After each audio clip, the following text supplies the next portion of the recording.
Hi friends, good afternoon. ఇవాళ మా lunch ఏంటో తెలుసా? గోంగూర పప్పు. ఇది రాయలసీమ స్టైల్లో ఫ్రెండ్స్. ఈసారి చేసినప్పుడు రెసిపీ పెడతాను.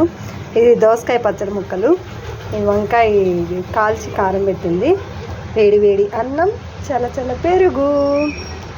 ఈ గోంగూర పప్పు ఫ్రెండ్స్ ముందు తాలింపు వేసి చిన్నుల్లిపాయలు వేసేసి పచ్చిమిరకాయలు ఉల్లిపాయలు వేసి కొంచెం ధనియాలు వేసుకోవాలి. వేసుకున్న తర్వాత దాంట్లో పచ్చి శనగపప్పు ఒక గంట ముందు నానబెట్టుకుంది. ఒక అరగిద్ద చాలు, అరగిద్ద వేసుకొని 4 కట్టలకు అరగిద్ద సరిపోతుంది ఫ్రెండ్స్. వేసుకొని తర్వాత గోంగూర వేసేసుకొని కుక్కర్ 4 విజిల్స్ రానిటివే.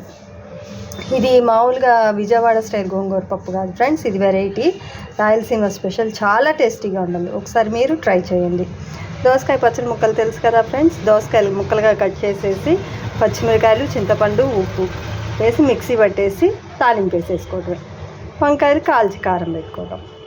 ఓకేనా ఫ్రెండ్స్, బాయ్.